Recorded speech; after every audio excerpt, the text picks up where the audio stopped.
Howdy, Redisher Boy here. Hey, I know I'm working on doing a video on smaller handguns and so forth, but I just got to tell you, I've been really thinking a lot about 1911s, and I know some of you really don't like them, but there's a lot of really solid enthusiasts out there, and I think in any event, it has a place in people's collections, even as kind of a part of history, I guess I would say.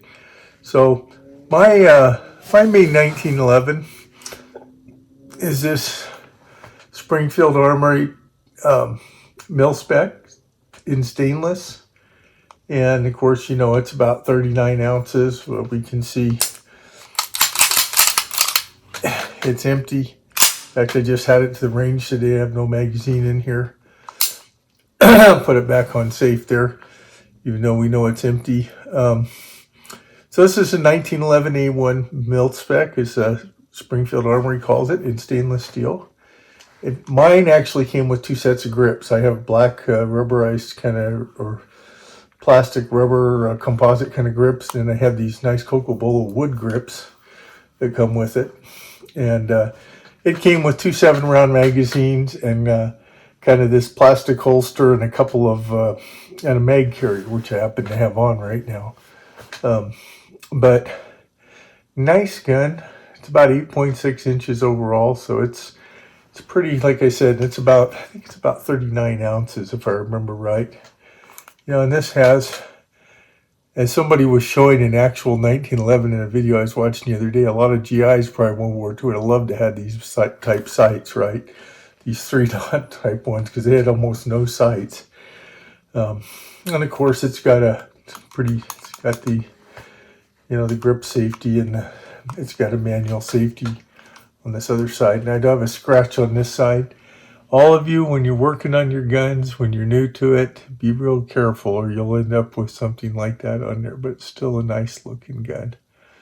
I still really like this particular style weapon. Now, I bring this up because I was in the process of trying to get like a Springfield Armory Ronin. Kind of had to set that aside during my move and everything because I had a lot of other things going on. Had to do, like a lot of people, had to do extensive car repairs and fun things like that. But I am looking at, I've been reading up on some maybe like Thesis and the Gearson. I know they're made in Turkey and so forth, but in general, they're put together well. This one here, if I remember right, these particular ones, these were made in the USA. And this one I've had, when I went in to get back into firearms, this was the first semi-auto I bought because I always wanted a 1911, like my 1911 Johnny Eagle Lieutenant when I was a kid. It shot plastic bullets that were spring-loaded and so forth, but of course they don't allow those anymore.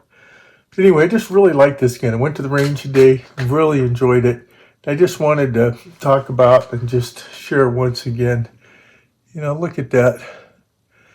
Not a bad looking firearm. And like I said, I have both the black and the Cocobolo grips for it. It's got the GI style takedown on it, for the barrel. But just a nice gun. I thought about getting one in the Parkerized finish, so I had two that were basically the same mechanically, just one in a more traditional color, one in this nice stainless. So anyway, just wanted to talk about that a minute. I'm going to share with you, show you what happened as I went to the range today. I will provide some range footage too, eventually too. So I know you haven't seen any range footage for a while, so I'm going to work on that. So let's look and see how the range results went.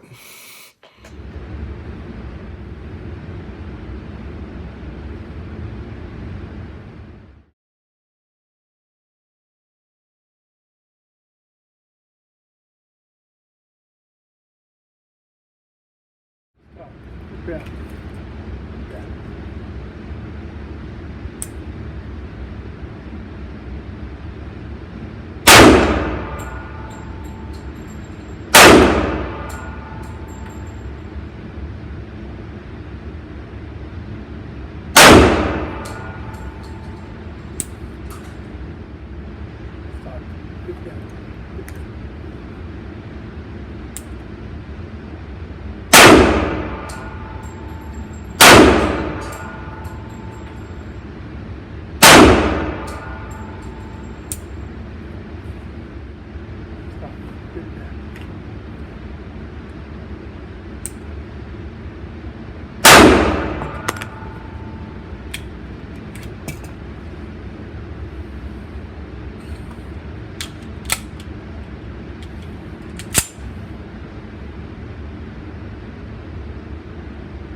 Okay, so you can see my big scary bear up there. Anyway, um, went to the range for the first time and realized I haven't been to the range for probably a year with this gun. So 10 yards, shooting some Sellier Bellot 230 grain FMG. And so basically, double tap drills. So I think I wasn't doing too bad for not having picked it up. But that's the advantages of having something like a 1911, with a nice long barrel and sight radius on it, and a gun that's something that maybe you're pretty familiar with, you've had over the years, but you still need to practice periodically. And I did do some other shooting here, just trying to see how my accuracy was, trying to move around, hitting different places here at 10 yards, just so I wasn't kind of totally static. But basically, this is what I got at 10 yards with that ammo.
Okay, so when you have a pistol like that, or a semi-auto, that's a full-size semi-auto, it's always good to know what it can do at range. What maybe your longer range shots are like. And so using the same ammo, you can see here, this was at 25 yards. So basically, my first grouping was, I got 2 shots here. So as I was doing the kind of the double tap drill still. And then up here, more kind of a miss or graze up there. Then I went ahead and I did another round of that. And I came in a little bit lower down here, okay? And also, and I came in, for that one, I came in the same area. So consistent, although I did shoot a little lower, and then trying to recognize that and trying to make sure my grip was consistent, trying to compensate a little bit. I came in on the third grouping here and here, which would probably still be the lung area, and then up here. So I shot 3 different groups at 25 yards, and those I wouldn't say are perfect, but they're something that if you needed, I guess, to engage at that range, you'd have to have an awful good reason in my book, because it's it's when somebody's like within 10 to 21 feet of you is one thing.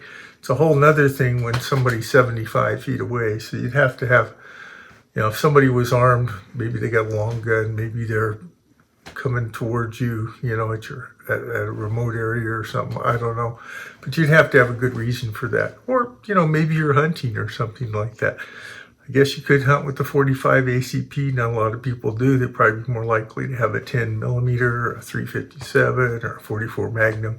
But it's always good to kind of know range, right? And so somebody, I guess, was trying to run you over in a car or something, you might want to know something like that. So something to think about, but realize always, you're going to be more accurate at closer range in general. And but you do need to always practice. So remember, I hadn't shot this gun in about a year, so I haven't been carrying it either. So remember that. If you're going to be carrying, you need to be practicing with whatever. Remember, the things I'm sharing with you, these are just my thoughts and opinions and so forth. You need to talk to your own experts and everything. Follow your own state and local federal firearms laws and CCW rules and so forth. So anyway, so let's go on to look at a couple more.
So this next one was at 7 yards, and basically it was practicing reloading and so forth. And so started off, doing double tap essentially. So I numbered these. So we come in here and we're like, 1, 2, and 3, and then I went to 4, and then I started going out and shooting some of these other ones. 5, 6, 7, 8. Just trying to practice hitting other things while I'm switching magazines and so forth. Recognizing that things aren't always static in the field. And I just continued going on down the line with some of these. 7, see, and then we went, and I got down in this area where I'm kind of working on these, and then I shot a few more times because I was missing here and over here and here and here. Then I came back in the end and I did some more double tap work and finished out up here. So purpose of that for me was just continuing to fire and practicing my reloading, and picking up my mags out of my mag carrier, and just trying to make sure you work on the process. Everything you want to do, you want to practice and be proficient at. Now I still need a lot more practice from my perspective. I always need more practice in whatever I'm doing, but constant practice, I guess. But this is, I feel like there was some decent shooting there. but we always need to continue to strive to be the best we can.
And lastly, I always believe we need to practice single-handed shooting and off-handed shooting as part of that.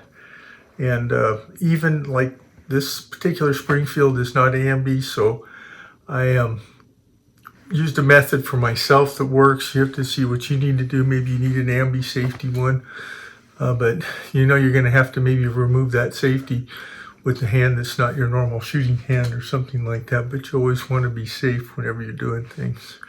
Gun pointed in a safe direction, at a place like a range that's, following all the rules and safety procedures.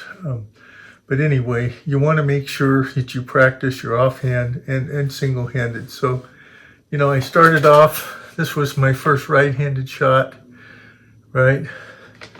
This was my second one. This was my third one. And then I went to my left hand and I shot this one, and this one. So they're all at 7 yards. And then my fourth left-handed one, I was going for this target. And then lastly, I went back to my right hand and shot that one. So just good to practice shooting single-handedly, and especially with your offhand as well. I wanted to use some of my self-defense ammo today, but where I went didn't have any self-defense ammo that I would have maybe preferred. So I did go ahead, like I said, use the FMJ, but you still need to practice. You should always also practice with your self-defense ammo as well. So lastly, hopefully I got some range, a little bit of range footage worked in with the talking about the targets. And as always, you want to be safe out there, whatever you're doing, as Reed Desert Boy always says. And if you like this video, please like, comment, and subscribe. Bye now.